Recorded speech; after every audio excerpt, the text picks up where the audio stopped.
Perkenalkan, nama saya Monica Juniarti Clara dari Prodi PGSD. NIM saya 1911703. Sekarang kita akan mempelajari tentang pentingnya koperasi dalam meningkatkan kesejahteraan masyarakat. Pembahasan yang akan kita bahas selanjutnya, yang pertama pengertian koperasi, yang kedua kegiatan koperasi, yang ketiga jenis-jenis koperasi, yang keempat manfaat koperasi pada anggotanya, yang kelima jenis barang yang diperjualkan di koperasi. Yang pertama kita akan membahas pengertian koperasi. Koperasi adalah suatu badan hukum yang dibentuk atas asas kekeluargaan, di mana tujuannya adalah untuk mensejahterakan para anggotanya. Dalam hal ini, koperasi dibentuk di mana kegiatannya berdasarkan prinsip gerakan ekonomi kerakyatan. Koperasi dapat didirikan secara perorangan atau badan hukum di koperasi.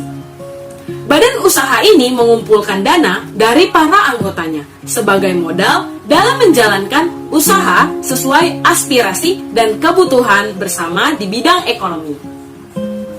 Yang kedua, kita akan membahas kegiatan koperasi.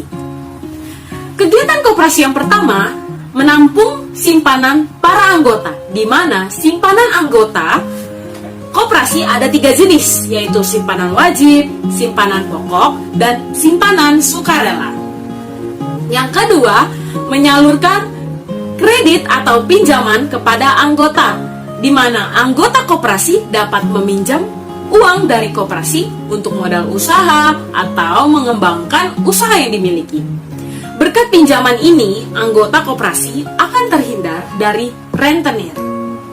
Yang ketiga, menyediakan barang-barang kebutuhan pokok anggota, di mana koperasi juga menyediakan barang-barang kebutuhan sehari-hari. Barang yang dijual di koperasi kualitasnya bagus dan harganya lebih murah dibandingkan toko lain. Yang keempat, membeli dan memasarkan barang produksi para anggota. Membeli barang produksi dari para anggota berarti koperasi telah membantu perekonomian anggotanya, sehingga usaha yang dilakukan anggotanya tetap berjalan. Yang kelima, memberi layanan jasa kepada anggota. Selain melakukan kegiatan distribusi berupa barang, ada pula koperasi yang menjalankan usaha di bidang pelayanan jasa. Misalnya jasa bengkelan, kesehatan, dan instalasi listrik. Yang ketiga, kita akan membahas jenis-jenis koperasi. Jenis-jenis koperasi dibagi menjadi 4. Yang pertama, jenis koperasi berdasarkan jenisnya.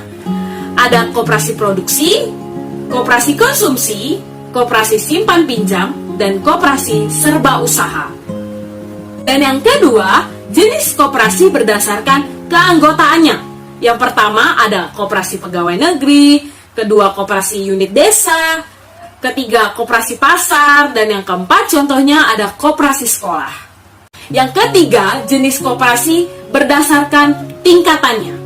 Yang pertama ada koperasi primer, dan yang kedua ada koperasi sekunder. Jenis koperasi yang keempat berdasarkan fungsinya. Yang pertama ada koperasi konsumsi, yang kedua koperasi jasa, dan yang ketiga koperasi produksi.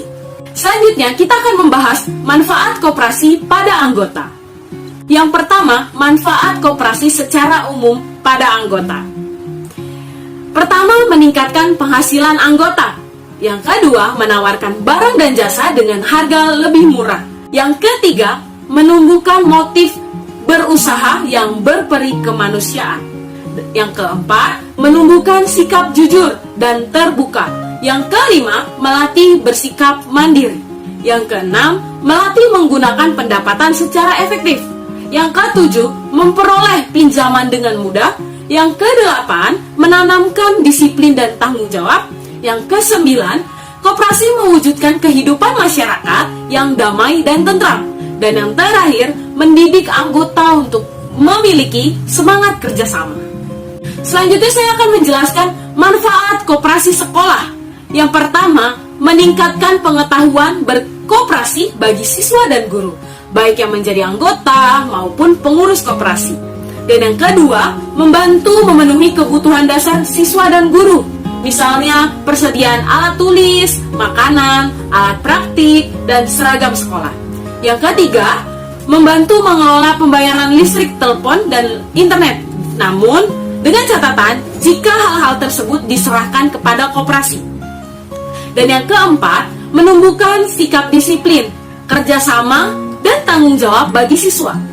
Dan yang kelima, melatih siswa untuk belajar, mengelola suatu usaha untuk bekal ketika terjun ke masyarakat. Dan yang keenam, dapat dijadikan tempat simpan pinjam bagi guru dan pekerja sekolah.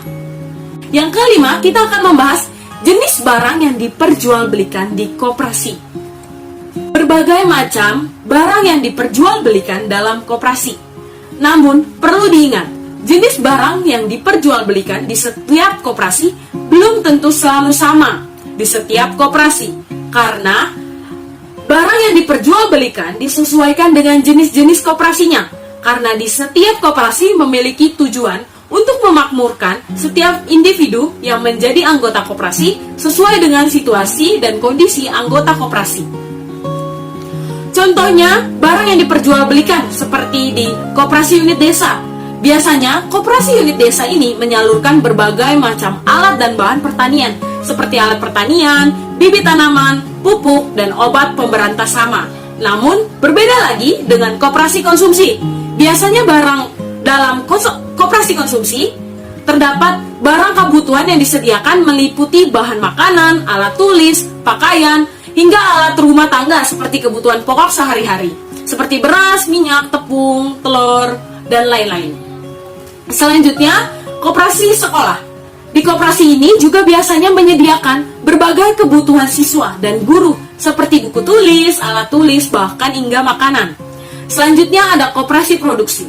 Barang-barang yang diproduksi dan dijual belikan oleh koperasi ini meliputi bahan makanan, pakaian, dan kerajinan dari bahan pokok sampai menjadi sebuah barang yang bisa diperjualbelikan. Selanjutnya saya akan menjelaskan terdapat struktur organisasi di koperasi sekolah. Yang pertama ada anggota, yang kedua ada pengurus, yang ketiga ada badan pemeriksa, yang keempat pembina dan pengawas, dan yang kelima ada badan penasehat. Jika kita mengikuti sebuah koperasi, entah itu koperasi sekolah, koperasi masyarakat, koperasi lainnya yang ada di sekitar kita, ada beberapa sikap karakter yang akan kita dapat jika kita bergabung menjadi koperasi tersebut. Yang pertama, kita akan memiliki sikap kemandirian. Yang kedua, sikap kewirausahaan.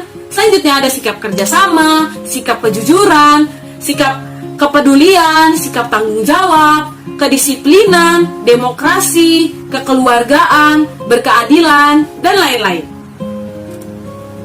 Sekian dari saya, kurang lebihnya mohon maaf. Terima kasih.